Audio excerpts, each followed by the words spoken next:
Yang pertama seperti biasa kita memulakan dengan rasa syukur, rasa terima kasih, rasa penghargaan kita kepada Allah Subhanahu Wa Taala kerana Allah lagi panjang umur Ramadan. Allah masih lagi memberi peluang untuk kita beribadah kepada Allah setelah Ramadan, dan Allah masih lagi memberi kepada kita waktu-waktu kesihatan-kesihatan dan segala nikmat untuk kita teruskan lagi pengajian kita seperti biasa, insya-Allah. Dan sebelum, rasanya belum terlambat lagi ya. Ni raya yang keberapa kita ni? Jadi selamat menyambut hari raya Aidilfitri. Merayakan dari sudut menzahirkan rasa gembira, rasa seronok. Kenapa? Kerana Allah telah ampunkan semua dosa-dosa kita. Dan kita minta satu lagi doa dengan Allah, ya Allah, setelah Engkau ampunkan dosa-dosa kami, ya Allah, Kau tolong bantu kami, rahmati kami, agar kami tidak mengulangi dosa-dosa. Dan kita minta kepada Allah, ya Allah, di saat kami bertemu denganmu suatu hari nanti, Engkau telah ampunkan dosa-dosa kami sebagaimana Engkau telah ampunkan di saat kami melalui selesai Ramadan, dan Kau benarkan kami bergembira untuk menyambut hari raya di saat Kau ampunkan dosa-dosa kami. Itulah di antara kegembiraan yang kita zahirkan pada Allah. Sebab tu pada pagi ni nampak macam lengang sikit. Kerana masih bergembira dengan hari raya. Alhamdulillah, masih berbahagia. Moga-moga berbahagia dunia dan berbahagia akhirat, insya-Allah. Jadi atas dasar itu kita teruskan lagi pengajian kita 40 hadis tentang kebahagiaan insan. Untuk pagi ni hadis yang keberapa kita ya? Atau muka surat berapa? 47. Saya pun ada tanda juga ni. 47. Baik, insya-Allah hadis yang ke-47 ni, hadis yang ke-8 di bawah tajuk pejuang dalam kehidupan. Ya, pejuang dalam kehidupan. Tajuk ni sudah memberi maksud kepada kita yang sudah kita sedia maklum dan sedia faham. Hidup ini adalah sebuah perjuangan. Daripada apa? Daripada musuh yang kita sedang berdepan, iaitu syaitan. Siapa bagi tahu musuh kita syaitan? Allah yang bagi tahu.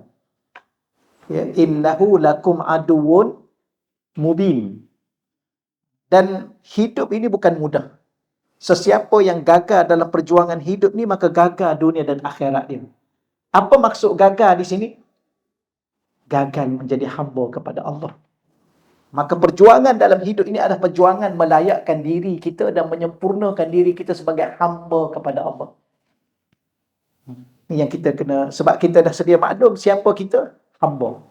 Apa tugas kita? Menjadi hamba. Macam mana nak jadi hamba Allah? Terlalu amat susah. Kerana kita sedang berdepan dengan musuh yang kita sendiri tak nampak. Bahkan ada satu lagi yang tak nampaknya. Dia ada dua musuh yang tak nampak. Satu musuh yang tak nampak yang ada di luar. Kadang-kadang dia masuk, kadang-kadang dia keluar. Ada satu lagi yang sentiasa dalam diri kita yang kita tak nampak. Apa dia? Nafsu. Maka hidup ini ada sebuah perjuangan, dan bagaimana pejuang dalam kehidupan. Jadi kita baca di sini, insya-Allah. Daripada Sayyidina Fadalah bin Ubaid radhiyallahu anhu, bahawasanya Rasulullah sallallahu alaihi wasallam bersabda. Baik, sebelum saya baca, saya nak sebut sedikit. Fadalah, nama kepada sahabat baginda Nabi yang lelaki. Jangan bagi nama kepada anak perempuan pula ya. Kalau anak perempuan, Fadilah. Selalu ada. Tapi ini Fadalah. Kalau kita belajar bahasa Arab, bukankah Fadalah itu ejaannya Fa, Dad, Alif, Lam, Ta marbutah. Fadalah. Kan belajar bahasa Arab, kalau ada Ta marbutah tu namanya mu'annas. Perempuan. Hidayah. Aisyah. Ada Ta bulat ni. Perempuan. Jadi, bahasa Arab ni, dia ada dinamakan mu'annas maknawi. Ada mu'annas yang hakiki, ada mu'annas maknawi. Ada mu'annas hakiki wa maknawinya sekali. Okey ya? Dah belajar ya? Belum? Okeylah. Contoh, Khadijah, Sayyidatina Khadijah. Iaitu ada ta marbutah dan makna dia pun adalah perempuan. Tanda dia pun ada perempuan. Tapi kalau Zainab, namanya untuk orang perempuan, ya, tapi ada tanda perempuan tak? Tak ada. Maka apa maknanya? Mu'annas maknawi. Secara makna, dia ada perempuan. Tapi secara tulisan, dia tak termasuk dalam tulisan, namanya orang perempuan. Jadi di sini nama siapa? Nama orang lelaki. Tapi tulisannya perempuan. Okeylah ya, nak sedikit ilmu tentang bahasa Arab. Nanti masuk syurga, mudah nak cakap Arab. InsyaAllah ya. Amin. Masuk syurga, mudah nak cakap Arab. Salah satu nak panggil nama. Ni ramai bidadari yang nak dipanggil namanya ni. Tak ada lah ni. Ini bidadara. Baik. Tak ada tu. Dia begini tuan-tuan dan puan-puan. Kadang-kadang kita mengajar ni, ada benda yang selingan. Ada benda yang kurauan. Jangan semua tangkap serius. Tapi kadang-kadang live macam ni orang duk tunggu. Ustaz ni apa dia nak silap ni. Kadang-kadang kita bergurau je pun. Kita tak boleh bergurau. Dia ada dua perkara je tak boleh bergurau hidup ni. Betul? Masa mana? Masa makan jangan bergurau. Dan masa tidur jangan bergurau. Ada orang duduk tidur pun dia bergurau juga. Dia letak garam dalam mulut. Ni betul-betul tak bertanggung jawab. Tak ada setakat tu nanti rugi masa ni, dah habis masa. Okey, apa yang Nabi baginda Nabi sallallahu alaihi wasallam menyebut kepada kita tentang tajuk yang akan kita sama-sama fahami, al-mujahid. Apa makna al-mujahid? Seorang pejuang. Seorang mujahid. Terjemah bahasa Melayu kita, seorang pejuang. Selalu kita sebut dengan jamak, mujahidin. Mujahidin itu para pejuang. Kalau mujahid, seorang pejuang. Tapi kita jarang terjemah. Kita selalu sebut mujahid. Ya, terjemahnya seorang pejuang. Man, siapakah seorang pejuang? Man, ia adalah orang yang jahada nafsahu, melawan nafsunya. Itulah seorang pejuang. Bukan seorang pejuang masuk di medan perang, berperang. Sama ada musuh dia mati ataupun dia meninggal. Itu pun pejuang juga. Tapi kenapa dia boleh masuk ke medan perang untuk berjuang? Kerana dia lawan nafsu dia. Baik, kalau kita tanya soalan, kalau masuk ke medan perang ni, dia akan dapat apa? Mati. 50-50, sama ada dia hidup atau dia mati. Orang ni nak tak mati? Tak nak. Ni soalan mudah ni ya. Kena fikir juga. Mana ada orang nak mati? Tapi kalau dia masuk juga ke medan perang untuk dia mati, ni dia lawan nafsu dia. Kerana tak ada nafsu yang nak meninggal. Nafsu ni dia nak sentiasa hidup. Nafsu ni dia nak sentiasa muda. Perang bukan mudah.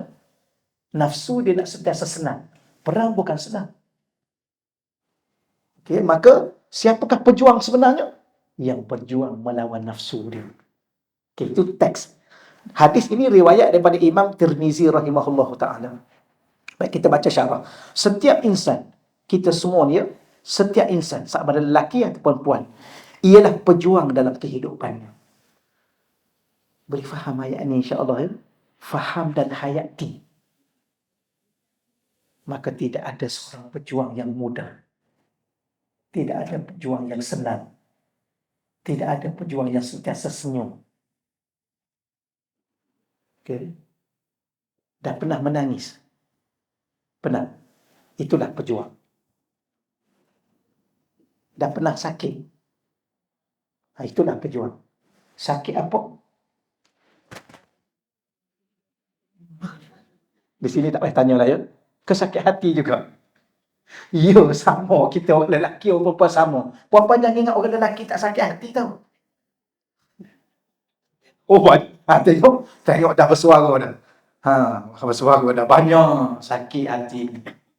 Sakit hati ke hati sakit? Dua-dua sekali. Itulah pejuang. Subhanallah. Selesai dah tajuk ni.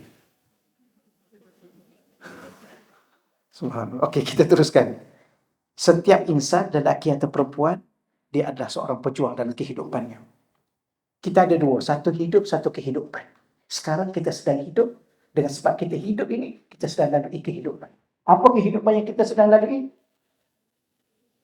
Kehidupan berkeluarga, kehidupan bermasyarakat, kehidupan bekerja, kehidupan belajar.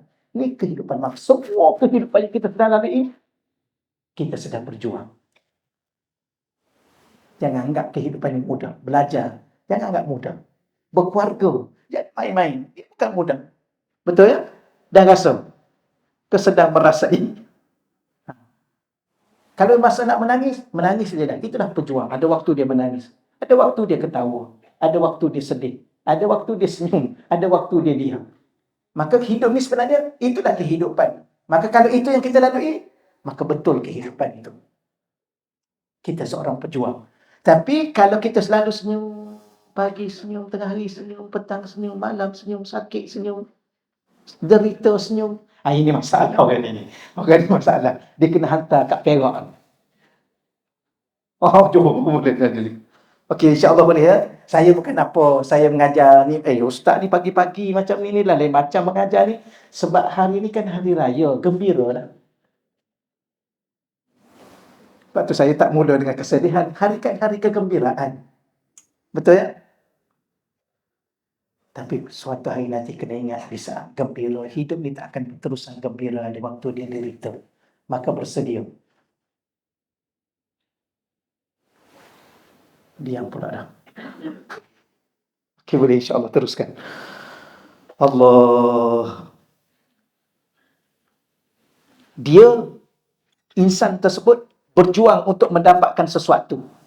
Dengan menggunakan sesuatu, malah dengan mengorbankan sesuatu yang lain. Apa yang kita sedang perjuangkan?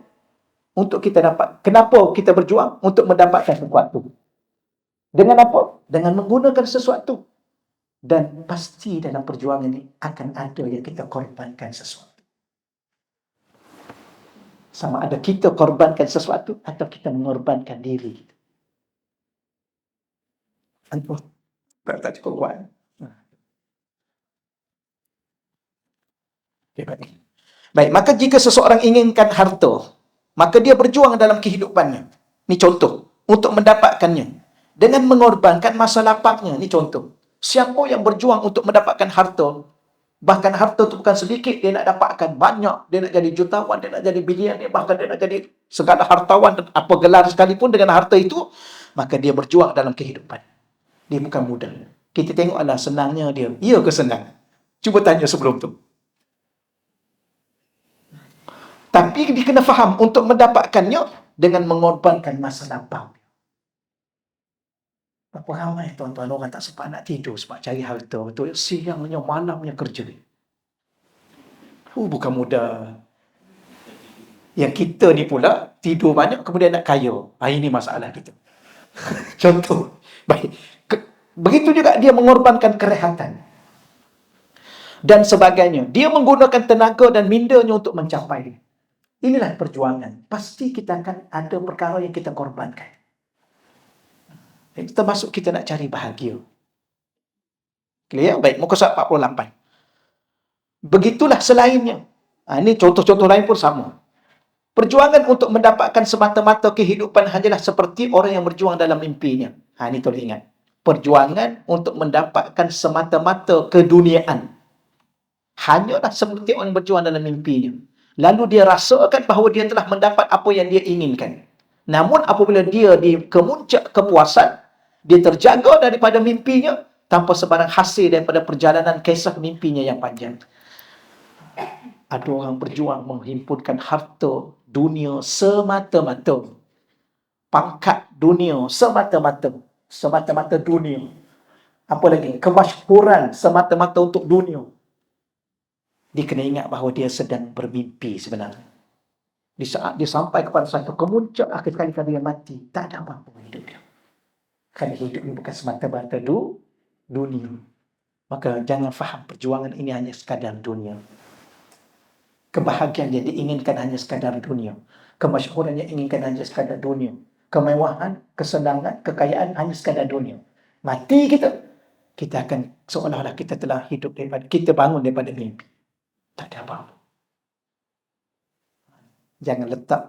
Jangan salah letak perjuangan dalam meraih sesuatu semata-mata dunia. Ni saya dah urai sebelum ni. Tuan-tuan pun saya yakin tuan-tuan masih ingat dan masih faham. Semata-mata dunia. Adakah dunia tu salah? Dunia tak pernah salah. Kita kena ingat bahawa kita ni ada dicipta untuk tujuan. Ingat lagi saya sebut, ada dua perkara bila mana Allah cipta kita. Pertama, Allah letak makna pada diri kita. Hidup ni ada makna. Tolong hidup dengan makna. Jangan sekadar hidup dengan rupa. Sebab Allah letak satu makna pada diri saya dengan tuan-tuan. Jangan, seulang lagi sekali, jangan pernah sekali-kali hidup sekadar rupa. Salah tak? Menzahirkan rupa, tak salah. Ni mesti pagi bangun pagi ni, mesti kena mandi, mesti apa, tak payah cerita lah satu-satu kan, untuk menzahirkan rupa. Tapi jangan hidup sekadar rupa. Hidup dengan makna. Kerana rupa tanpa makna tak ada nilai pada diri kita. Apa makna pada diri kita? Allah letak makna pada diri kita ialah abdun, hamba. Seseorang yang rupa zahirnya cantik tapi tidak ada nilai diri pada diri itu sebagai hamba, maka tak ada nilai pada di sisi Allah. Sebab Allah nak kita jadi hamba. Sebab tu saya pernah sebut pada tuan-tuan dulu, saya ulang lagi sekali ya. Takut bukan apa ya, Ustaz ni duk ulang benda sama. Tak apa, saya nak sebut begini. Allah, dia benarkan kita nak jadi apa? Kita nak jadi apa? Doktor, dah jadi dah pun. Lawyer, dah jadi dah lawyer. Nak jadi apa dulu? Nak jadi suri rumah. Alah, gila memang confirm jadi suri rumah. Nak jadi ustaz, dah jadi ustaz dah. Orang pun dah gelar ustaz. Ya ke ustaz? Wallahu a'lam. Sebab apa Allah benarkan kita nak jadi hamba pun? Sebab Allah, dia nak daripada kita satu je. Jadi hamba. Kita nak jadi apa? Minta dengan Allah, Allah akan benarkan kita, izinkan kita. Ruangkan, bagi peluang pada kita. Kamu nak jadi apa? Jadi. Sebab aku nak satu, kata Allah. Aku nak jadikan kamu ni hamba. Tapi kalau kamu jadi itu, jadi ini, jadi itu, jadi ini. Tapi kalau kamu tak jadi hamba, tak ada nilai pun, tak ada makna pun pada diri kamu. Fir'aun mesti dulu dia cita-cita jadi apa? Jadi raja lah ya. Korun nak jadi apa? Hartawan. Dia jadi tak? Allah bagi dia jadi. Tapi dia jadi hamba Allah tak? Tak, dia tak jadi hamba Allah. Maka tak ada nilai pada diri dia. Itu yang pertama. Yang kedua, Allah letak tujuan pada diri kita. Hidupnya ada tujuan.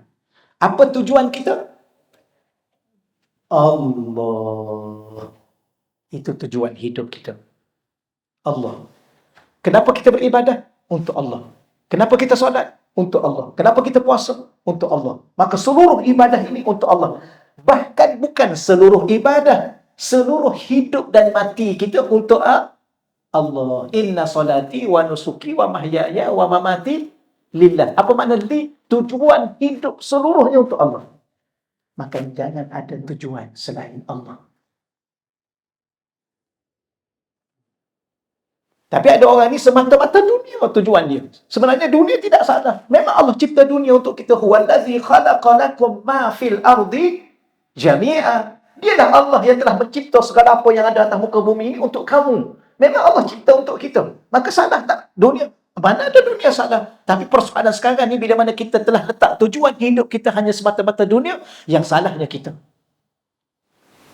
Sebab tu Syekh tadi dia ajar macam mana? Kamu jangan salahkan orang lain sebenarnya. Setiap kali kamu ditimpa musibah, kamu ditimpa susah, kamu ditimpa kekecewaan, tanya diri kamu sendiri. Jangan kamu salahkan suami kamu, jangan kamu salahkan isteri kamu, jangan kamu salahkan anak-anak kamu, jangan kamu salahkan harta benda kamu, bahkan jangan kamu salah dunia kamu. Bahkan salahkan syaitan. Ni pasal syaitan nak goda saya. Syaitan ni dia suka kalau tuduh dia. Kata ulama', kalau kita tak solat, ini syaitan lah goda saya tak solat. Kalau kita mengumpat, ini syaitan lah yang goda kita supaya kita mengumpat. Kalau kita apa? Syaitan suka tahu kalau kita tuduh dia. Sebab apa? Sebab dia tak nak kita insaf dan menyalahkan diri kita sendiri. Kerana manusia di saat dia salahkan diri sendiri, ketika itu dia akan bertaubat. Okey ya? Alhamdulillah. Cepat fahamlah tuan-tuan. Boleh insya-Allah. Sebenarnya yang saya duk belajar kan, kita sedang belajar ni, saya pun duk belajar lagi, saya duk belajar. Belajar dengan syekh saya terutama. Rupa-rupanya hidup ni mudah je. Nak faham? Yalah macam yang kita faham sekarang. Oh macam tu. Ya macam tu lah. Habis yang selama ni saya yang susah sangat nak faham. Sebab tak tahu kita belajar apa tuan-tuan. Ada orang sampai sekarang dia tak faham-faham. Dia tak solat, dia tak nak baca Quran, dia tak nak tutup aurat, dia masih degil mengumpat cerita pasal orang. Allah kata jangan, dia buat juga.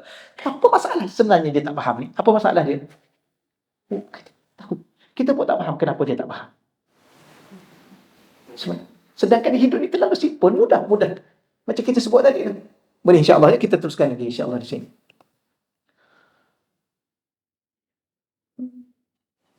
Kehidupan ini jika apa yang diperjuangkan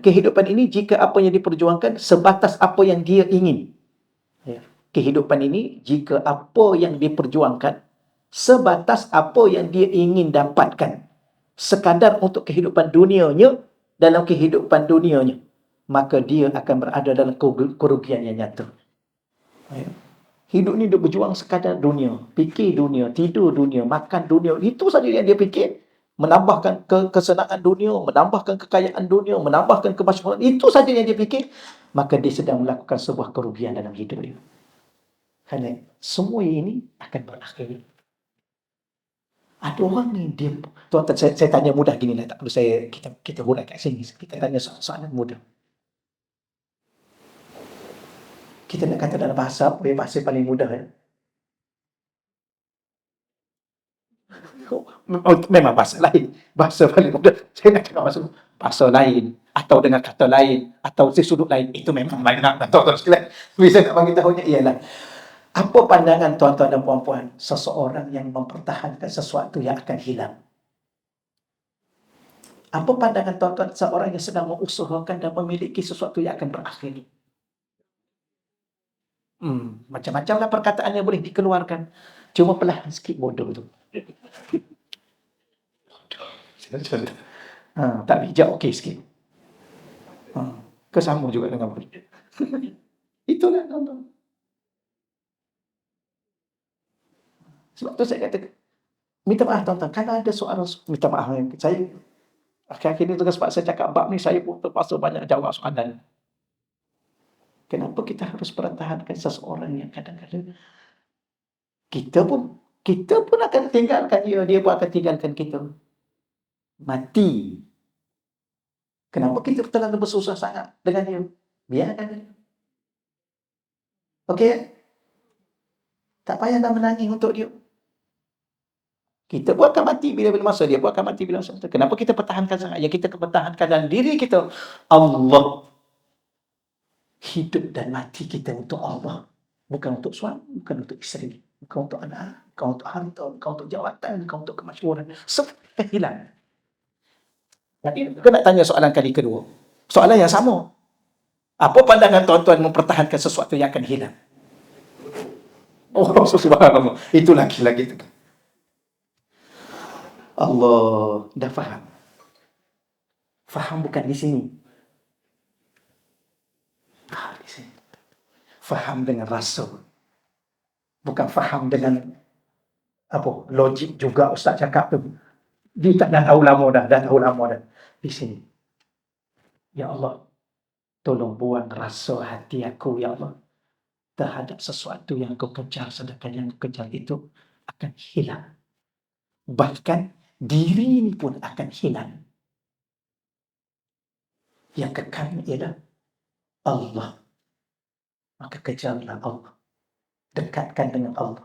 Pertahankan iman yang ada dalam hati kita dengan Allah. Pertahankan ketaatan kita kepada Allah. Sampai kita mati. Allah tidak akan sia-siakan kita dunia dan akhirat. Inilah. Apa yang saya cakap ni apa ni? Inilah bahagia. Maknanya apa? Kita tak akan bahagia dengan sesuatu yang hilang. kita takkan bahagia dengan sesuatu yang berakhir.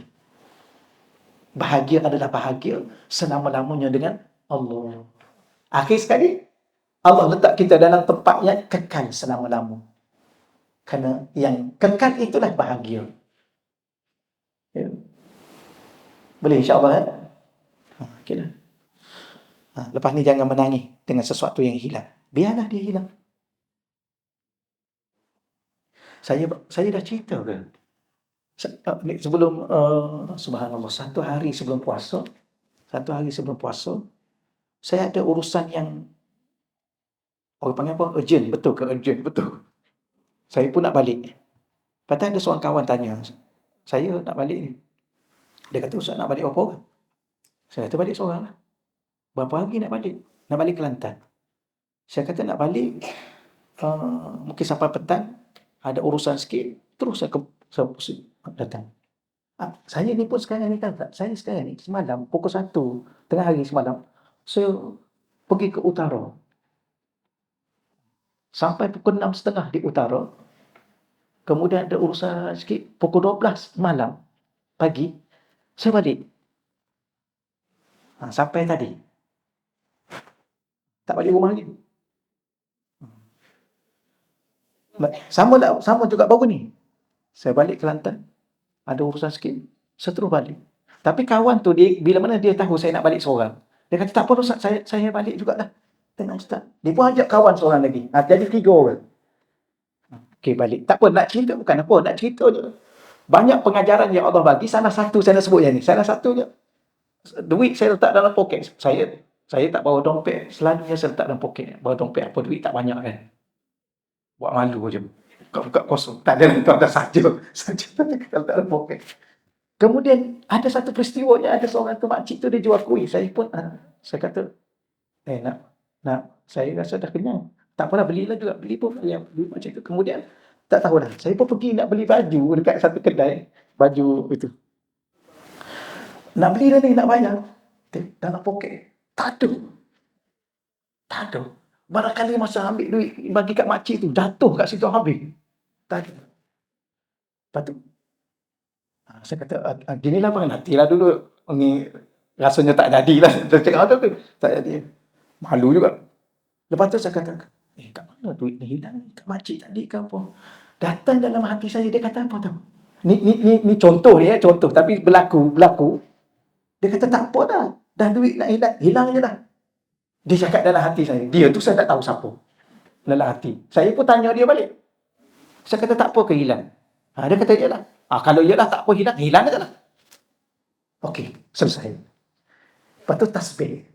Saya diajar oleh syekh saya ni, tasbih ni, sesuatu yang mengingatkan kita pada Allah.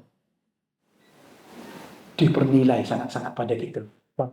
Walaupun benda kayu, bulat-bulat, sesuatu yang mengingatkan kepada Allah, tolong jaga.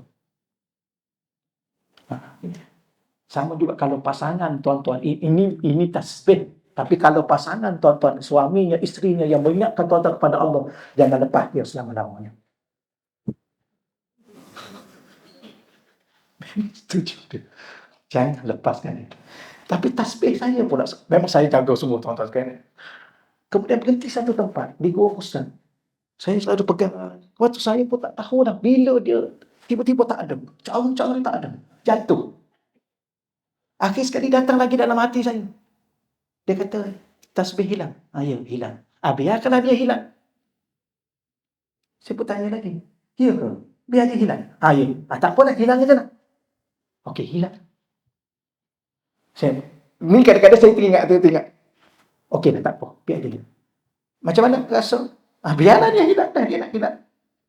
Benda ni kekal. Kemudian tuan-tuan, kawan saya tu, dia rasa macam mana? Dia kata, dia pun pergi basuh kereta dia. Dia takut tasbih tu jatuh dalam kereta. Dia pergi basuh. Dia kata, tolong cek semua sekali dalam ni. Tolong cari semua. Tasbih Ustaz ni, dia kata. Okey, dah selesai. Dia kata, saya pergi basuh kali kedua Ustaz. Saya pergi tempat lain pula. Saya basuh lagi sekali kereta saya supaya dia cek semua sekali. Ada tasbih tu. Dia kata tadi. Itu yang satu lagi tak boleh cerita dah ya. Jadi Allah nak ajar kita apa? Di saat kita kata tak apalah dia hilang, yang pastinya iman dalam hati jangan hilang. Takwa kita kepada Allah jangan hilang. Ketaatan kita kepada Allah jangan hilang. Nilai diri kita hamba kepada Allah jangan hilang. Yang benar-benar yang lain-lain hilang je lah. Rupanya Allah ganti balik, Allah hantar balik ni. Macam mana? Gitu je lah. Boleh je. Okay lah, selesai. Yang lain tak, dia tak boleh cerita banyak sangat, tuan-tuan sekalian. Itulah Allah nak mengajar kita erti kehidupan dalam sebuah perjalanan dan perjuangan menuju Allah, kembali ke akhirat. Sebab tu jangan terpengaruh dengan apa yang ada. Tapi saya dan tuan-tuan, kita kan manusia yang lemah. Ada waktu kita menangis kerana sesuatu yang terlalu kecil. Tetapi kita tidak pernah nangis dengan sesuatu yang terlalu besar. Contoh, malam semalam tahajud tak? Tak. Sepatutnya kita menangis pagi. Solat Jumaat tak pagi tadi.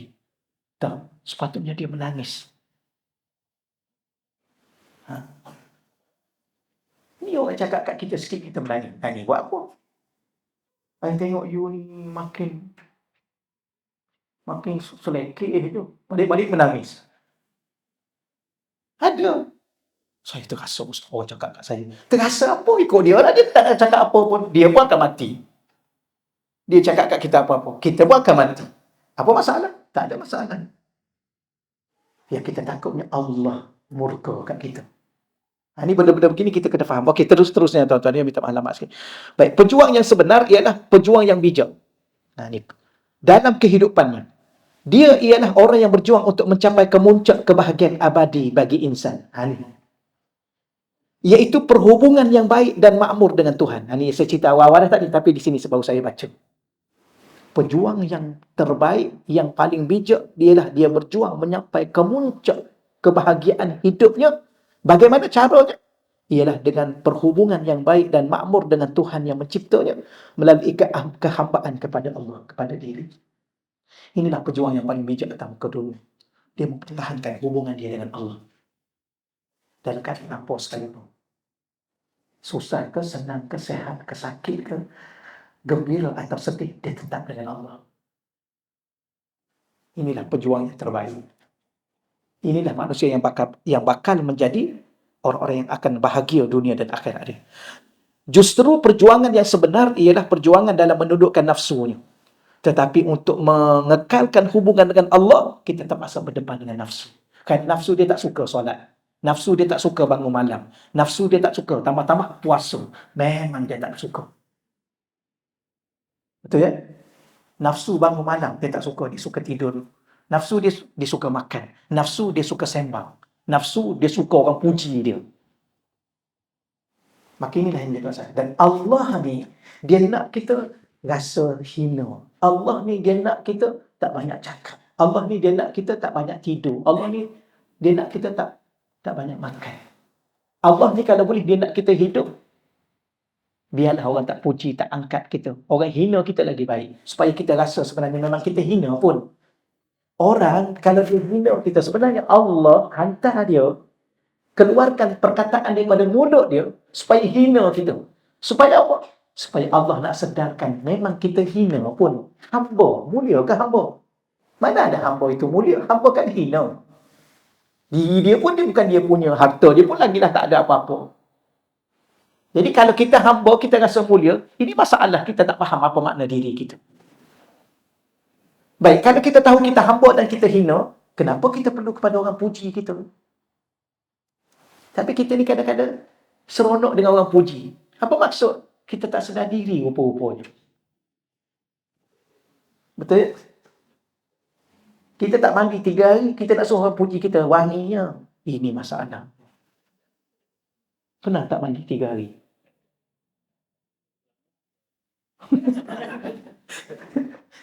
Kami di Mesir dulu, seminggu tak mandi. Musim sejuk. Biasa. Kemudian kawan kata, apalah lain macam ni, bau ni, nak marah. Betul, dah seminggu tak mandi. Boleh faham insyaAllah contoh ke nak contoh lain? Kalau kita hamba, terimalah celaan, terimalah hinaan. Itulah hamba. Apatah lagi dahlah hamba buat dosa pada Tuhan. Ini lagi hina. Dahlah hamba tak solat, dahlah hamba tak puasa, dahlah hamba duk sibuk pasal orang. Ini lagi hina. Sebab tu Allah kembalikan tempat yang hina. Mana? Neraka. Kerana neraka itu tempat yang hina untuk orang yang hina. Tapi Allah Ta'ala ni subhanallah. Kenapa dia nak sangat kita jadi hamba dia? Sebab Allah tak nak biarkan kita jadi hamba selain Allah. Sebab kalau jadi hamba Allah, selain Allah, dia akan hina. Hanya jadi hamba Allah yang mulia. Kerana Allah itu Tuhan yang maha mulia. Segala sandaran kepada Allah itu adalah mulia. Maka sesiapa yang mencari, memperjuangkan hidup ni untuk hubungan dengan Allah, dia akan mulia. Tapi masalahnya ialah nafsu dia. Baik, yang terakhir bacaan kita. Seseorang yang tidak tahu apa yang perlu dia perjuangkan dalam kehidupan, maka sekurang-kurangnya dia akan kehilangan apa yang perlu dia pertahankan. Ulang lagi sekali ya. Ayat ni baca banyak kali pun tak apa. Seseorang yang dia tidak tahu apa yang perlu dia perjuangkan dalam hidup. Dia tak tahu. Dia ingat, ada orang, dia tahu bahawa dia perlu perjuangkan nama dia. Ada orang, dia apa? Dia perlu perjuangkan apa? Macam-macam lah. Sebenarnya dia tidak tahu apa yang perlu dia perjuangkan. Maka orang ni, sekurang-kurangnya, ni paling kurang, dia akan kehilangan apa yang perlu dia pertahankan. Apa yang perlu dipertahankan? Hubungan kita dengan Allah. Tapi bila mana kita selesai hubungan kita dengan Allah, jangan risau, jangan bimbang. Allah akan selesaikan hubungan kita dengan sesiapa. Macam saya pernah sebut begini. Kita ni kalau ingat Allah, Allah akan ingatkan kita kepada segala-galanya. Kalau ingat Allah, Allah akan ingatkan kita solat. Kalau ingat Allah, Allah ingatkan kita segala-galanya. Tapi kalau kita lupa Allah, kita akan lupa segala-galanya. Termasuk diri kita. Berapa ramai manusia lupa ini? Kenapa? Kerana dia lupa Allah. Kalau diri dia sendiri pun dia lupa, maka dia akan lupa segala-galanya. Betul ya? Sebab tu ada seorang suami yang lupa dirinya suami. Berapa ramai di luar sana seorang isteri yang lupa dirinya adalah seorang isteri. Di luar sana berapa ramai manusia yang lupa dirinya sebagai seorang anak yang perlu dia taat pada ibu dan ayah dia.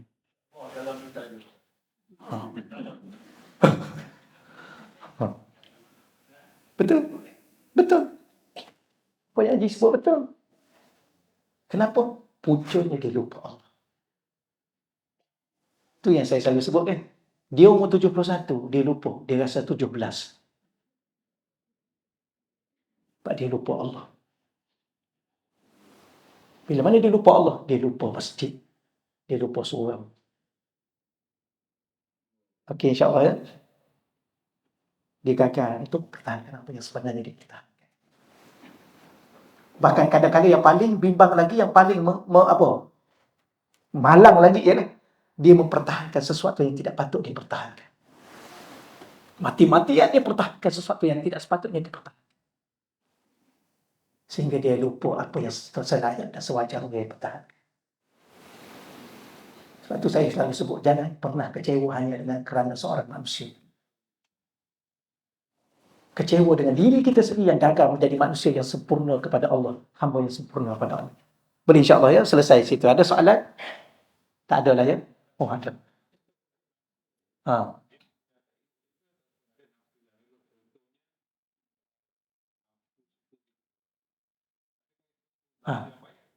Betul. Betul tuan ya. Soalan tuan ini tepat. Nafsu ni sebenar-benarnya dia boleh jadi baik, dia boleh jadi buruk. Sebab tu kalau kita belajar nafsu, ingat dulu, nafsu ni dia ada 7 tahap tingkatan nafsu. Yang jahat ni, nafsu yang jahat ni ialah nafsul ammarah. Bisu, ada setengah ulama. Nafsu yang sentiasa menyuruh kita buat jahat. Tapi kita jangan salah faham pula. Dengan nafsu tu, manusia masuk neraka. Tapi dengan nafsu juga manusia masuk syurga. Nafsu mana yang membawa manusia ke neraka? Nafsu ammarah. Maka sebab itulah ada satu tajuk berjuang melawan nafsu. Mujahadatun nafsi, bermujahadah lawan nafsu. Sebenarnya Syekh saya, dia kata bukan lawan. Tapi oleh kerana orang Melayu kita ni bagus juga dan tepat juga bahasa dia. Kerana apa? Kerana sesuatu yang kita nak lawan ni, jangan main-main. Sebab tu guna perkataan lawan nafsu. Tapi kalau orang sufi, dia guna perkataan membimbing dan mendidik nafsu. Nafsu ni seumpama kanak-kanak. Setengah ulama mengibaratkan ulama sufi, dia kata nafsu ni macam kanak-kanak. Apa kanak-kanak ni? Kanak-kanak ni dia suka bermain. Maka kita jangan larang dia. Kanak-kanak, kalau kita larang dia bermain, mana boleh? Anak-anak ni dia nak main kan? Main guli, main itu semua dia main pisau, dia main. Jadi jangan larang dia, bimbing dia. Ayah dia pun banyak lagi duk main apa main. Betul ya? Mak dia pun banyak main. Main apa? Main pokok bunga. Main pokok bunga. Pagi, petang, main WhatsApp tu yang terbaru lah. Jadi tak apa. Nafsu macam anak-anak. Bagi dia main. Tapi bimbing dia. Bagi tahu yang ni tak boleh, yang ni boleh. Yang ni tempat apa tak boleh, yang ni tajam. Ni pisau. Yang ni api, dia membakar. Api nak main apa? Main guli boleh. Tapi jangan sampai tak tahu siang, tak tahu malam. Sekarang orang tak main guli, main latu-latu. Makcik-makcik pun main latu-latu sekarang. La haula wala quwwata illa billah. Okey, setakat tu dahulu dah ya. Jadi yang Tuan Najib tanya tadi betul, ada nafsu yang baik, namanya nafsul mutmainnah. Maka doa pada Allah. Dan kalau boleh, nafsu ni benda dalaman. Benda dalaman yang ada pakar dia. Namanya murabbi mursyid. Doa pada Allah. Sungguh-sungguh. Solat hajat. Doa supaya Allah pertemukan kita dengan seorang murabbi mursyid. Seorang yang boleh bimbing dalaman kita. Sehingga nafsu kita pada asalnya ammarah bisu menjadi nafsul mutmainnah. Kata ulama, nafsu ni sebelum sampai mutmainnah, dia ada 3 bawah ni.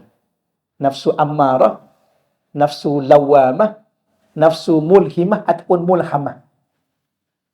3 yang bawah ni, kalau orang tu berada pada kedudukan ni, dia tak masuk syurga. Kerana nafsu yang masuk syurga yang maqam yang keempat ni, mutmainnah. Mana dalil? Ya ayuhan nafsul mutmainnah, irji'i ila rabbiki radiyatan mardiyah fadkhuli fi ibadi wadkhuli jannati. Sekarang tuan-tuan, tolong doa pada Allah. Ya Allah, di saat ni kau nak cabut nyawa aku, pastikan di saat itu nafsuku nafsul mutmainnah ya.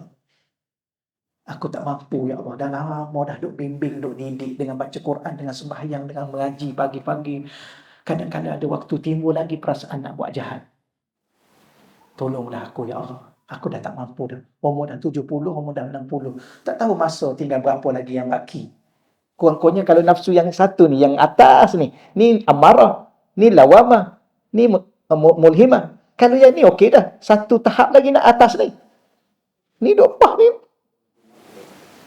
Umur 70 duk rasa nak buat jahat lagi. Umur 70 duk mengumpat lagi. Umur 70 tak tutup aurat lagi. Bila ni? Bila ni nak sampai ke sini ni? Wal-iyazubillah. Maka, ya, mulhimah ni, okay, saya sebut satu-satu. Amarah bisu, suruh buat jahat. Apa makna suruh buat jahat? Suruh mengumpat, suruh macam-macam, suruh minum arak, suruh tinggal solat.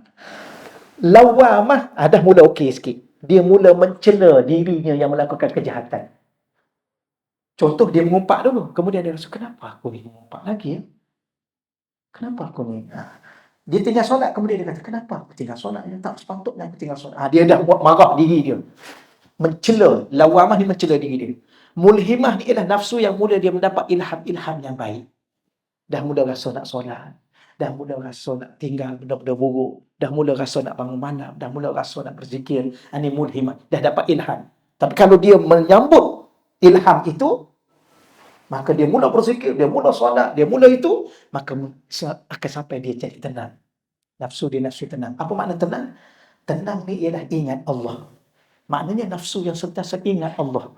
Bila mana ingat Allah macam saya sebut tadi, dia akan ingat segala-galanya dengan solat, dengan dunia, dengan akhiratnya, dengan halalnya, dengan haramnya, dengan segala-galanya. Maka ketika itu dia jadi tenang dalam hidup dia. Satu aja tenang dia dengan Allah. Jangan cari tenang dengan suami. Jangan cari tenang dengan isteri. Jangan cari tenang dengan tempat-tempat peranginan. Saya serabut ni Ustaz. Habis nak ke mana? Nak ke Langkawi lah. Pergi Langkawi lagi tak tenang. Tengok tu nak makan. Tengok ni nak makan. Tengok tu nak tengok. Betul ya? Betul. Saya cakap. Itu pergi Langkawi. Kalau pergi Turki, lagi lah. Belon tu pun dia nak naik. Itu orang zaman dulu lah. Orang zaman sekarang naik flight, naik kapal terbang. Dia pergi naik belon. Tapi orang Sarawak naik belon ni. Tak apa. Belon tu, belon api tu.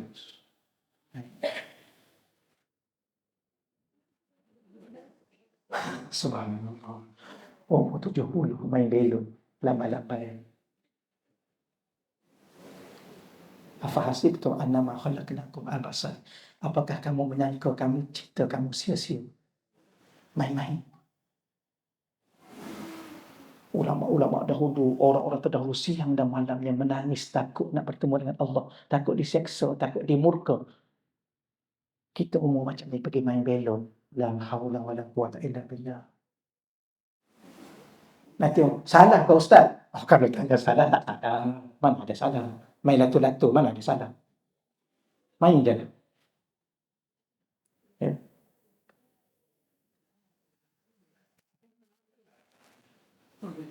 Sambil-sambil berzikir. Okeylah. Bolehlah. Tengok TV. Subhanallah. Subhanallah. Tengok aja. Allah. Okey, faham insya-Allah ya. Maka perjuangkan sesuatu yang sepatutnya diperjuangkan. Jangan salah. Ya, dalam arti perjuangan. Okey, selesai. Muka surat seterusnya. Mana tadi?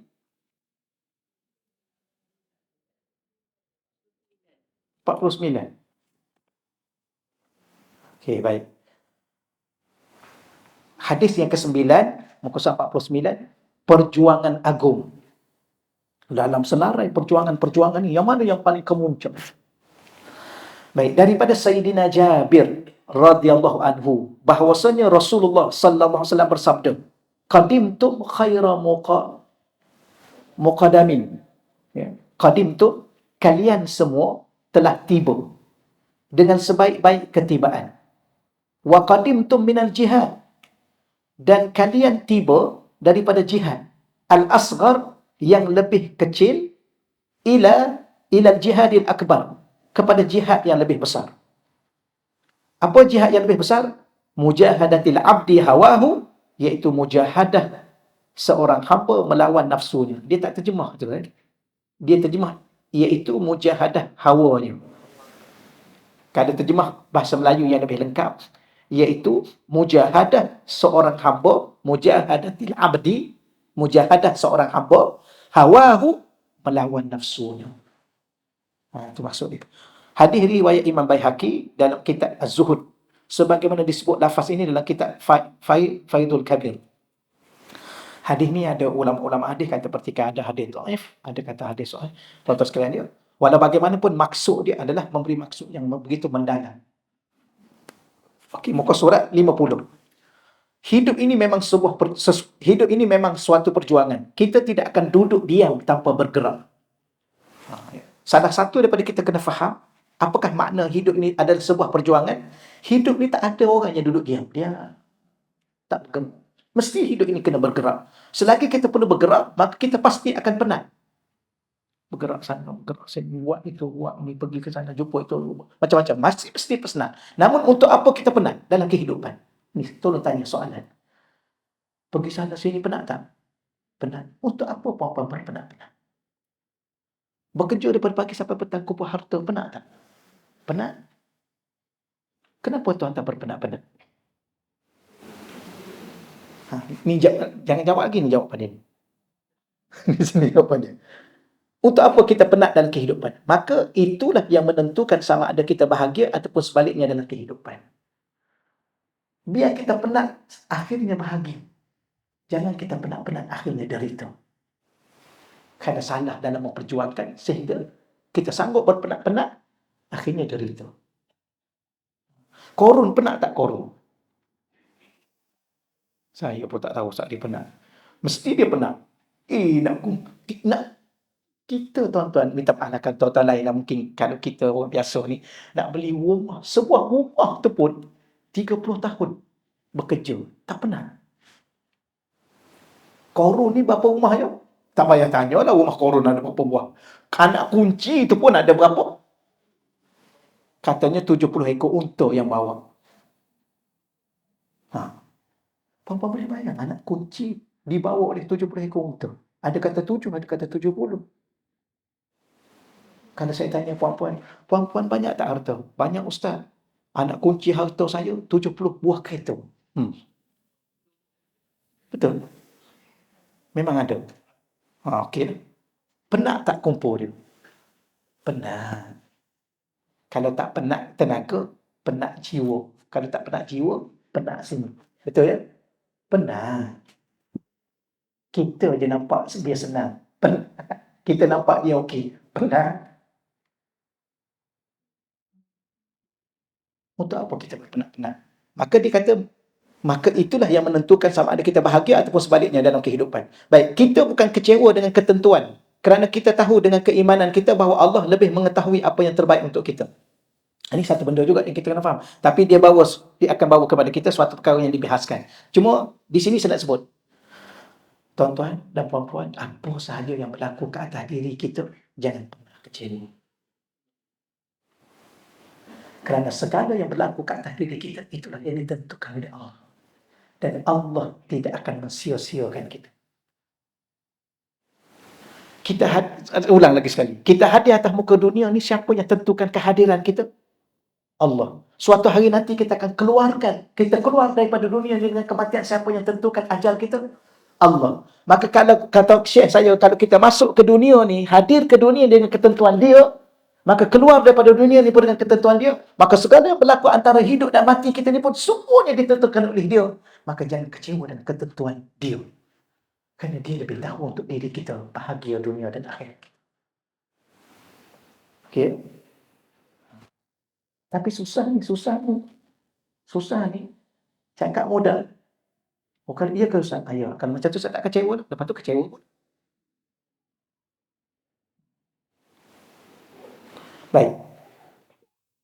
Ini dalam berinteraksi dengan hakikat keimanan. Kerana apa? Kerana berkait dengan salah saya baca yang bawah tu. Kita mana tadi? Betul dah ya.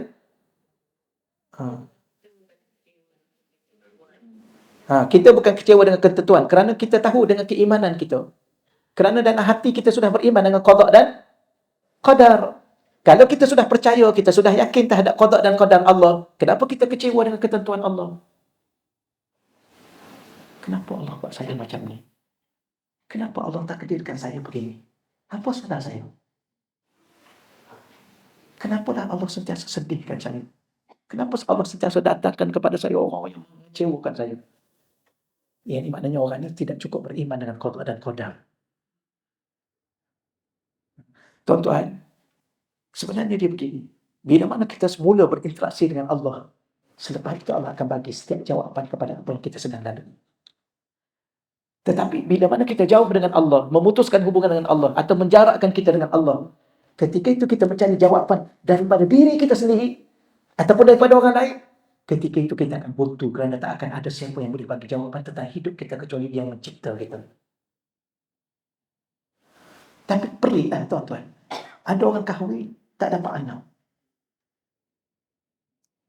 Wallahualam kita tak tahu. Ada orang kahwin, baru aja kahwin, dua lahir. 3 ada 3, sekaligus 3. Jarang-jarang. 4, kadang-kadang. Bagus tuan. Selalu ada tuan haji seorang lagi yang kat belakang sana. Tak ada, gaya. Lalu kalau gabung dua orang, memang meriahlah kita, tuan-tuan. Baguslah tuan-tuan, kita santai-santai, tapi biasa dia sentuh hati kita. Nampak santai,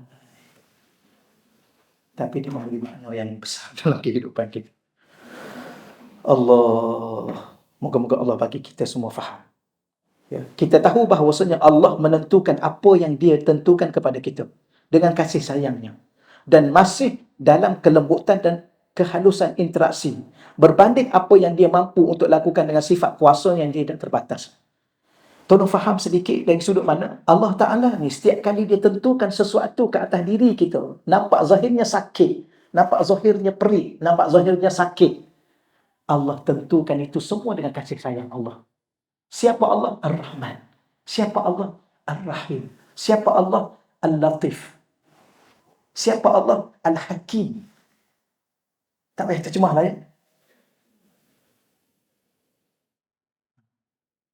Maha Penurut, Maha Lembut, Maha Penyayang, Maha Kudus, Maha Bijak, Maha Berilmu. Itulah Allah. Ya. Betul. Bahasa Arab kata sodaqta. Betul. Fir'aun tak pernah sakit, tak pernah sesemua. Akhir sekali Allah tenggelamkan dia dalam laut, Allah sumbat dalam mulut dia apa? Tanah. Akhir sekali bumi tak terima jasad dia. Yang ada kat mana? Kat muzium. Cantik lagi tak dia kat muzium tu? Tak ada apa-apa nilai.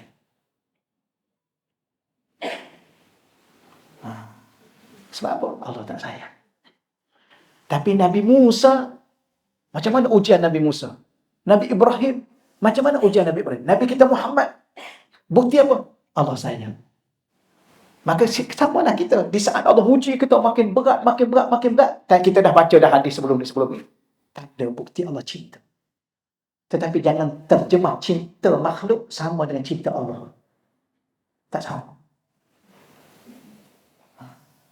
Dan tolong minta supaya Allah bagi kita faham bagaimana Allah dia berinteraksi dengan kita. Sebab kita gagal faham atau kita lambat faham. Atau sampai sekarang kita tak faham-faham. Nah itulah. Baik, seterusnya. Kesukaran yang kita hadapi ialah pada menundukkan jiwa kita terhadap kefahaman ini. Ini sebenarnya. Kita sekarang sedang bincang tajuk perjuangan, tuan-tuan sekalian. Dan perjuangan yang paling tinggi ialah melawan nafsu kita sendiri. Apa yang menjadi masalah hidup ni sebenarnya? Kita gagal memahamkan nafsu kita terhadap apa yang hakikat sebenarnya. Yang sepatutnya kita faham. Nafsu kita, dia tak nak faham yang tu. Dia nak faham yang lain. Dia nak faham hidup ni senang, dia nak faham hidup ni mudah, kemudian masuk syurga. Dia tak nak sakit, dia tak nak kecewa, dia tak nak solat, dia tak nak bangun malam, dia tak nak habiskan duit untuk derma, contohnya. Dia nak senang semua sekali, kemudian akhir sekali dia masuk syurga. Ini nafsu. Okey, sebenarnya itu bukan itulah hakikat kehidupan. Kehidupan ini ada waktu sedih, ada waktu gembira, ada waktu sakit, ada waktu sehat, ada waktu senang, ada waktu susah. Itulah kehidupan. Sebab tu Firaun tak ada kehidupan. Tak pernah sakit dia, tak pernah sesemua dia, tak pernah susah dia. Akhir sekali bila mana tercabar sedikit, dia dah mula nak bunuh orang. Kanak-kanak pun dia nak bunuh. Kenapa? Rasa sedikit tercabar. Hari ni apa jadi pada diri dia? Tak ada nilai satu sen pun. Cuma ada orang ni pelik, dia pergi nak sepatutnya pergi ke Mesir, jangan pergi tengok Firaun. Ni dulu masa saya kat Mesir, ustaz, yang apa tu yang piramid tu kat mana ya? Awal-awal lagi hari pertama tanya piramid.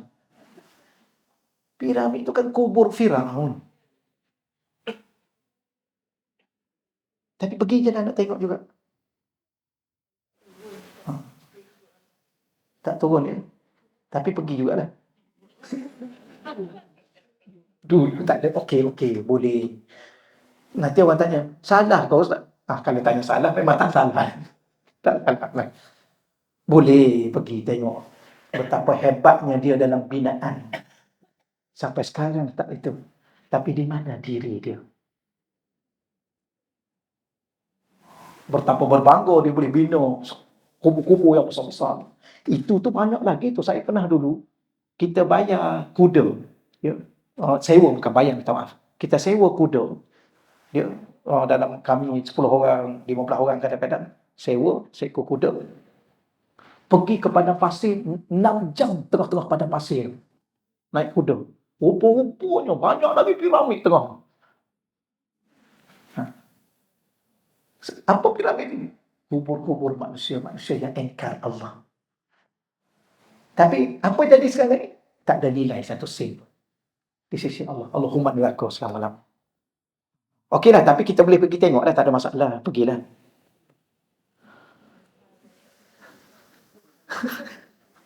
Dah faham lah tu. Tengok orang zaman dulu. Orang zaman dulu hebat kan tuan-tuan. Panjat, panjat, panjat. Panjat tinggi lagi. Turun budak tu. Pergilah tengok. Subhanallah. Allahu Rabbi, la hawla wa la quwwata illa billah. Baik, dalam berinteraksi dengan hakikat keimanan, dalam berinteraksi dengan hakikat keimanan kita kepada Allah, kita juga mempunyai kelemahan kemanusiaan. Tak nafi kita lemah. Maka kita adalah gabungan antara apa yang kita percaya tentang hakikat kesempurnaan ilmu dan hikmah Allah dengan kelemahan diri kita. Dan kecenderungan hati untuk dapat apa yang kita inginkan. Okeylah, tak apalah yang tu. Di sinilah letaknya fungsi jihad. Kita lemah sebagai seorang manusia. Dan kita kena pegang dengan seluruh kepercayaan kita kepada Allah. Maka di sinilah letaknya fungsi jihad. Jihad ialah suatu usaha, kesungguhan, melawan sesuatu untuk mempertahankan sesuatu atau untuk mendapatkan sesuatu. Jihad, suatu usaha, kesungguhan, melawan sesuatu, iaitu melawan nafsu. Untuk mempertahankan sesuatu, mempertahankan hubungan kita dengan Allah. Untuk mendapatkan sesuatu, iaitu kehidupan kebahagiaan yang kekal di sisi Allah. Itu maksud dia. Apa makna jihad? Lawan nafsu. Untuk apa? Untuk pertahankan hubungan dengan Allah. Nak dapat apa? Nak dapat bahagia dari Allah di syurga Allah selama-lamanya. Itulah jihad. Tapi kata berjuang, tapi ikut nafsu. Itu bukan berjuang. Betul ya? Ada orang dia berjuang untuk apa? Untuk dipuji. Itu nafsu. Ada orang berjuang untuk apa? Untuk apa? Macam-macam lah. Kalau kita cakap banyak tak boleh juga. Ya. Untuk nama dia jadi dipuji, diangkat, dimulia, disanjung. Itu bukan perjuangan. Kerana perjuangan ialah melawan nafsu. Apa makna? Menafikan kehendak nafsu. Okey, boleh selesai. Muka surat 51. Seseorang yang tidak tahu apa yang dia sedang perjuangkan, maka dia akan kehilangan apa yang sepatutnya dipertahankan. Seseorang yang tidak tahu apa yang dia sedang perjuangkan. Apa yang kita sedang perjuangkan? Hubungan kita dengan Allah. Apa yang kita sedang perjuangkan? Menyempurnakan diri kita hamba Allah. Itu yang kita sedang perjuangkan. Dan nafsu akan menafikan semuanya itu agar kita tak jadi hamba Allah, jadi hamba nafsu. Agar kita tak taat kepada Allah, jadi taat kepada dia nafsu. Jadi tolong tahu apa yang kita perjuangkan. Kenapa? Kalau kita tidak tahu apa yang kita sedang perjuangkan, kita akan kehilangan apa yang sepatutnya kita pertahankan. Apa yang kita kena pertahankan? Hubungan kita sebagai seorang hamba kepada Allah. Boleh insyaAllah. Baik, seterusnya. Nilai perjuangan ialah pada apa yang diperjuangkan. Perjuangan ada nilai dia. Sebab tu kita diminta sangat untuk berjuang. Kenapa? Nilai dia besar. Sehingga orang yang berjuang kalau dia mati syahid, Allah masukkan dia ke syurga tanpa hisab. Itu nilai dia. Dan kita ni nak berjuang bila? Nak berjuang sampai mati syahid? Tak tahu bila, kerana kita suasana alhamdulillah kita kat Malaysia ni alhamdulillah. Sebab tu ulama-ulama yang datang ke negara kita, dia kata pertahankan keamanan di negara kamu. Jangan sampai jadi macam negara kamu. Syria, tengok. Yaman, tengok. Tak payah kira dah dengan Iraq, Palestin, itu dah sekian lama dah. Lebanon, Sudan dan sebagainya. Maka dia datang, dipesan, tolong pertahankan keamanan di negara kamu. Kalau ada musuh-musuh perbalahan, padamkan. Sebab itulah, ada bibit-bibit perbalahan, kebencian dalam sesama Islam, tolong padamkan segera. Ini nikmat yang tak mampu untuk dibayar. Gitu dah. Kadang-kadang kita rasa nak kecewa, rasa sedih. Ya. Sebab tu tuan-tuan, Syekh saya ajar. Dalam hati saya, dalam hati tuan-tuan, jangan pernah ada secepis kebencian sesama umat Islam. Jangan ada. Dengan apa alasan sekalipun. Tapi dia jahat, Ustaz. Kita pun kadang-kadang jahat juga. Dia jahat kat orang, kita jahat kat diri kita sendiri. Mana lebih jahat?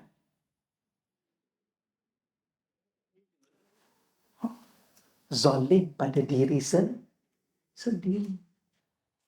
Sebab tu diri jangan terlalu rasa baiklah. Diri sendiri pun buat jahat kepada diri sendiri, kemudian berlagak baik. Tak payahlah. Inilah. Boleh ya? Ha. Ha.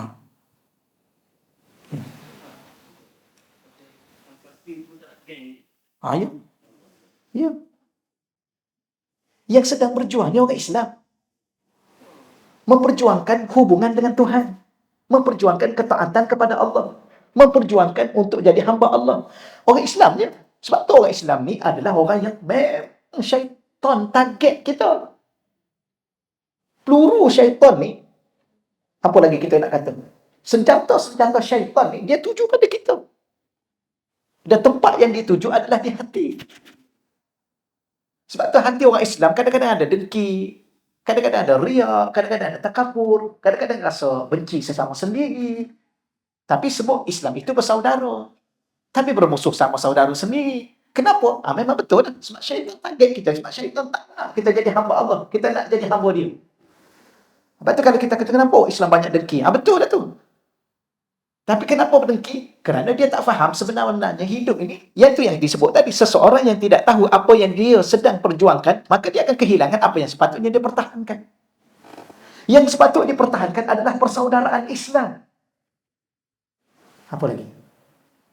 Yang sepatutnya dipertahankan adalah ni. Kita kena pertahankan sesama kita biar kita sama-sama masuk syurga. Tapi yang menjadi masalah sekarang ni ada ustaz-ustaz yang tak bertanggungjawab menghumban orang Islam dalam neraka. Ustaz. Saya sebut begini tuan-tuan. Seorang yang kafir hidup 70 tahun dengan minum araknya, berzinanya, berjudinya, apa macam-macam, dia lafaz kalimah la ilaha illallah Muhammadur Rasulullah. Allah hapuskan segala kejahatan dia, kemaksiatan dia, kekufuran dia. Islam dia Allah terima. Mati dia hari itu, Allah bawa dia ke syurga walaupun tak solat. Tak sempat nak solat. Ada orang Islam di hari ini yang bergelar ahli ilmu, orang yang sudah ada dalam diri mereka kalimah la ilaha illallah Muhammadur Rasulullah, baca Yasin malam Jumaat pun masuk neraka. Baca talqin pun bid'ah masuk neraka. Ini ahli ilmu yang tidak bertanggungjawab menghumban kalimah Islam dalam neraka. Tapi kan kita cakap, isu ni tak payahlah Ustaz, besar-besarkan. Bukan masalah nak besar-besarkan. Dia humban Islam dalam neraka hanya kerana baca Yasin malam Jumaat. Alhamdulillah kita, Majlis Fatwa Negeri Selangor telah fatwa 18 perkara. Dah, jangan bahas. Ni Majlis Fatwa dah memfatwa secara bukan seorang. Datuk Mufti dan semua ahli Majlis Fatwa harus baca Yasin malam Jumaat. Harus baca talqin. Harus, tahlil arwah. Harus. Kita ustaz-ustaz ni datang, tahlil arwah, Nabi tak buat, masuk neraka. Mudah umat orang dalam neraka. Yang duduk buat tahlil masuk neraka, yang duduk main WhatsApp lantur-lantur tu masuk ke mana? Inilah apa yang sedang yang terjadi hari ini. Okey? Setakat itulah nanti jadi ceramah pula. Jangan jodoh. Tak ada lah, tuan-tuan sekalian. Allah. Saya dulu saya ceramah macam ni. Tazkirah ceramah, kuliah subuh ceramah, kuliah maghrib ceramah. Tak ada masa sebenarnya, dia lain. Jadi saya tak nak ceramah dah, nak baca kitab. Ceramah memang balik tidur. Selingan. Supaya masuk semangat sikit ya. Tadi nampak macam mengantuk kan. Saya duduk dengan tok guru kan. Tok guru. Tok guru ni lembut je dia cakap. Tapi makan dalam. Sebab apa? Ilmu dia banyak, amal dia banyak. Ustaz-ustaz muda yang duduk kat depan ni kena cakap kuat sebab ilmu tak banyak. Ya? Dia lebih kurang lah. Dia gini tuan. Baik kita salahkan diri kita daripada salahkan orang. Ustaz tu tak pandai mengajar dah tu, saya tak pandai-pandai. Padahal dia memang dia yang lambat pandai. Ustaz tu tak ikhlas tu mengajar tu sebab tu tak sampai di hati. Kita orang ni memang dia cakap. Ustaz tu saya rasa ustaz tu tak ikhlas. Sebab tu tak sampai di hati saya. Padahal hati dia yang tak ikhlas. Ya. Datang ni pun sebab teman isteri. Sudah. Tuan jangan terasa ya. Jangan terasa. Saja saya bawa contoh. Kan nak contoh lain. Kan memang dah betul contoh tu. Jadi maksud saya ialah salahkan diri kita sendiri. Jangan nampak orang tu salah, orang ni salah, orang tu salah, orang ni salah. Habis kita bila salah? Atau kita semua betul? Ni ada juga ni. Ni tengok ni live ni. Ada ni. Duk tunggu. Kemudian dia pun buat video kan. Dia salah. Ustaz ni salah, Tok Guru ni salah, Syekh ni salah, Habib ni salah, Mufti Mesir pun salah, Doktor-doktor Azhar salah, ulama-ulama di Yaman salah, dia seorang betul. Banyak. Tuan-tuan, saya ingatkan pada tuan-tuan, tolong pesan pada diri sendiri dan anak-anak, jangan belajar dengan orang. Jangan belajar. Semua orang salah, dia seorang betul. Maknanya semua orang masuk neraka, dia seorang masuk syurga. Nabi Muhammad menangis. Sayyidina Umar menangis. Kalau boleh semua orang masuk syurga, dia seorang masuk neraka. Tiba-tiba dia ni pula semua orang masuk neraka. Tok Guru masuk neraka, alim ulama masuk neraka, Habib masuk neraka, Syekh ni masuk neraka. Dia seorang masuk syurga. Sebab apa? Dia seorang betul. Dia telah tertipu dengan diri dia. Sebab tu kami tolong belajar ilmu tasawuf. Ilmu tasawuf ni ialah tengok diri kita. Banyaknya dosa kita, banyaknya silap kita, banyaknya kesalahan kita, banyaknya kealpaan kita. Ya Allah, maafkanlah kami, ya Allah. Dan dia mohon ampun kepada seluruh umat Islam. Kan dia ajar begitu, Rabbil firli, ya Allah ampunkan aku. Wali daya, ampunkan ibu bapa aku, ya Allah. Wali jami'il muslimin wal muslimat, ya Allah ampunkan seluruh orang Islam yang lelaki, orang Islam yang perempuan. Orang mukmin yang lelaki, orang mukmin yang perempuan. Jami' semua, ya Allah. Yang masih hidup atau yang telah meninggal dunia. Apa tu doa tu? Mengajar tanggungjawab diri kita, selamatkan diri, selamatkan ibu bapa, selamatkan seluruh orang Islam. Ni hidup humban orang Islam dalam neraka. Ni sesat, ni kafir, ni bid'ah, ni syirik, ni habis semua. Dia seorang aja bertauhid pada Allah. Ni bid'ah. Dia seorang saja amal sunnah. Kan? Dia seorang sunnah. Orang ni semua bid'ah. Boleh percaya ke orang macam ni? Boleh harap ke orang macam ni? Rasulullah ajar macam mana? Kan Rasulullah balik lewat, ketuk pintu, Sayyidatina Aisyah tak buka kan? Ni kali keberapa dah cerita ni dengar ni? Nabi ketuk-ketuk, akhir sekali tak buka, Nabi tidur kat luar. Bila mana pagi tu buka, Sayyidah Aisyah minta maaf. Nabi kata apa? Bukan. Kamu tak perlu minta maaf. Kamu tak salah. Aku yang salah. Tengok. Seorang Nabi yang maksum. Seorang paling mulia akhlaknya, adabnya paling tinggi, paling dicintai Allah. Ahli syurga. Yang pertama masuk syurga. Akhir sekali, aku yang salah. Tak belajar. Inilah sunnah. Apa makna sunnah? Mengakui diri itu yang salah. Nak banding dengan orang. Itulah sunnah. Ni duk salahkan orang ni, salahkan orang ni, kemudian dakwa diri itu ikut sunnah. Sunnah apa? Dekat tu dulu jadi ceramah pula. Dan saya kalau tajuk ni memang saya tegas. Daripada dulu lagi, daripada muda sampai sekarang pun muda lagi, saya tegas. Subhanallah. Ulama dahulu menangis macam bayi di waktu malam, mengakui kesilapan. Hari ini kita mendakwa kita segala-galanya betul.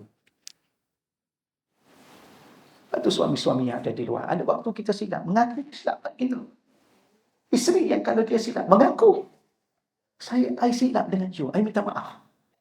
Tuan-tuan, tak rugi satu sen pun, tak rendah hina satu nilai pun. Bahkan Allah muliakan kita kan kita mengaku silap. Saya tak boleh, Ustaz. Isteri saya mana boleh, walaupun saya silap, saya tak boleh mengaku. Nanti dia naik concang. Mana ada concang? Tak ada tu. Itu yang saya maksudkan. Kita ibu, kita ayah, kan kita silap dengan anak. Okey, mama silap. Mengaku. Minta maaf lah, dulu mama silap didik awak. Mama silap didik awak. Mama terlalu manjakan awak. Mama pun rasa kecewa. Kalau mama pun rasa rugi. Kalau dulu mama cubit you baru tahu. Tapi mama sayang ketika itu, tapi mama silap. Sekarang awak tengking mama. Tak apa, mama maafkan. Kan mama yang silap didik awak. Saya rasa anak tu, dan tu dia berubah, dia menangis, dia isap, dia akan muliakan kita. Dia akan berfikir, aku pun dah silap. Sampai mama aku minta maaf dengan aku. Aku sepatutnya minta maaf. Tuan-tuan, Allah ni dia maha adil. Kalau di saat dia tengok kita merendah diri, sebenarnya kata Nabi, apa maksud Nabi kata? Man tawadha'a lillah, siapa yang rendah diri dia kerana Allah, rafa'ahu Allah, Allah akan angkat dia.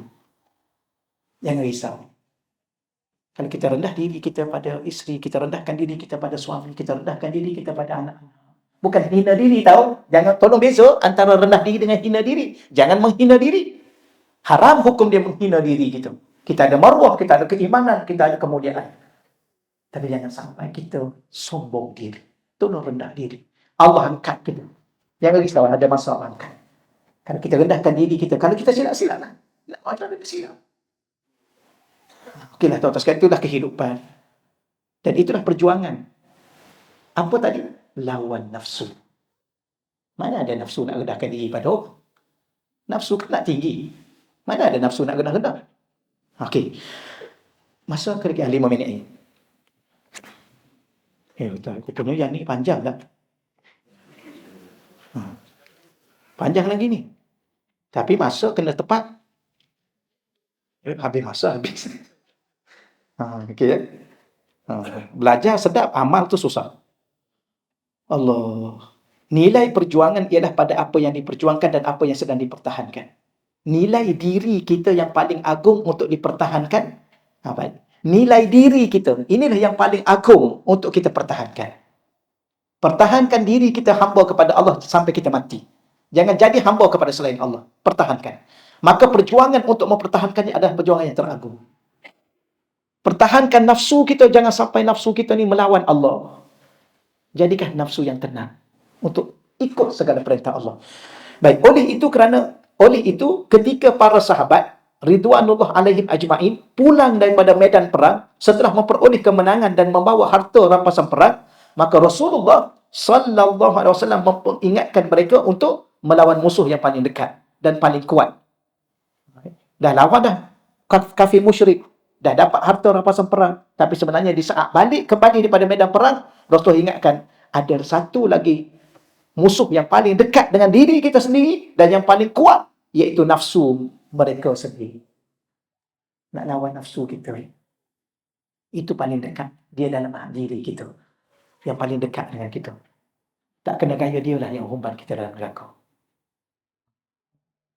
Ia suatu perkara yang sulit, tapi tolong ingat, susah. Maka yang dinamakan sebagai jihad akbar atau jihad yang paling besar. Memang susah mengalahkan musuh luaran.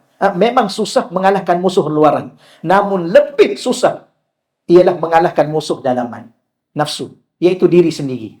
Punca banyak permusuhan luaran tidak selesai adalah kerana manusia gagal dan kalah dengan sifat keegoan, tamak dan sombong dalam diri mereka sendiri. Bukan susah pun. Kalau dah silap, minta maaf je lah. Tak boleh. Apa itu sebenarnya? Nafsu. Mengaku je lah. Dah kalah dah kan?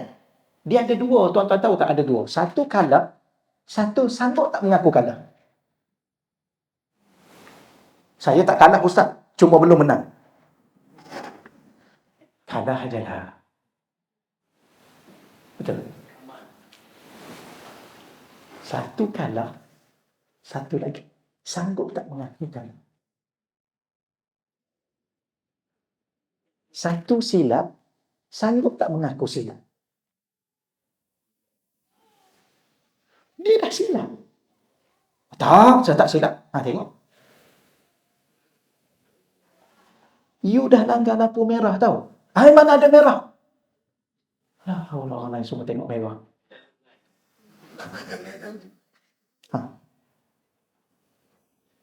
Sebab tu ada orang kan, ingat dulu, gelas ni. Bila mana anak langgar, pam, tersepak. Betul. Bila mana dia langgar, kenapa gelas letak kat sini? Gelas pula ini. Mengaku je lah. Betul. Betul, ada orang ni, anak dia sepak dengan dia sepak. Isteri dia pecahkan gelas. You ni, ya, tak hargai apa yang I beli. Bila mana dia pecah pau, dah sampai masa. Tengok. Itulah. Sama dah saya pun. Apa tu? Nafsu. Boleh insyaAllah ya? Masuk 2 minit lagi tak habis. Ingat dah habis dah. Jika mereka mampu mengalahkan sifat-sifat buruk dalam diri mereka, pasti keamanan dunia dapat dicapai. Jadi persoalan sekarang bukan pada diri sendiri. Masalah boleh diselesaikan? Boleh. Sesulit manapun masalah, boleh diselesaikan. Kalau diri sendiri mengakui permasalahan apa yang ada. Dan ego, isteri dengan cara dia, suami dengan cara dia, anak-anak dengan cara dia, kawan-kawan dengan cara dia. Ego. Sombong. Kalau masing-masing, okey, apa masalah sebenarnya? Tak ada apa pun. Habis apa? Tak tahu. Yang kita duk bergaduh-gaduh ni apa benda sebenarnya? Sekadar nafsu sendiri. Boleh tuan ni? Itu je. Jadi masa sudah habis. Ada soalan? Tak ada lah, sebab masa dah habis. Jadi kita sambung lagi ni, tajuk ni tak habis lagi ni. Perang dengan diri sendiri. Ada sikit lagi, insyaAllah kita bertemu pada bulan hari. Mengaji sebulan sekali ya. Kemudian balik lupa. Bukan tuan-tuan lupa, saya pun lupa. Muka surat selalu ditanya lupa. Tapi tak apalah tuan-tuan sekalian. Okeylah insyaAllah. Moga-moga Allah. Yang kita belajar ni, satu je kunci dia. Balik rumah, solat hajat 2 rakaat, minta bantuan Allah. Ya Allah, tolong jadikan aku hamba-Mu, ya Allah. Ya Allah, tolong ajar aku macam mana nak lawan nafsu dan diri aku sendiri, ya Allah. Tuan-tuan jangan bergantung dengan kitab. Jangan bergantung dengan yang kita belajar. Jangan bergantung dengan kekuatan diri yang ada. Tak. Jangan bergantung dengan orang lagi lah. You bimbing I boleh tak? You tolong lah. Tahu ayat Allah. Minta bantuan dengan Allah. Kalau suami isteri pakat. Malam ni kita Ya. Okey. Macam gini. Tuan Haji sakit, kena pergi ke mana? Hospital. Jumpa siapa? Jumpa doktor. Makan apa? Makan ubat. Bergantung dengan siapa? Allah. Gitu dah. Kena doa cepat-cepat. Tak ada soalan lain. Okey, dah habis masa. Jangan risau, habis masa. A'udzubillahi minasyaitonirrajim. Bismillahirrahmanirrahim. Wassalatu wassalamu ala asyrafil anbiya'i wal mursalin wa ala alihi wasajmain. Allahumma rzuqna fahman nabiyyin. Ya Allah,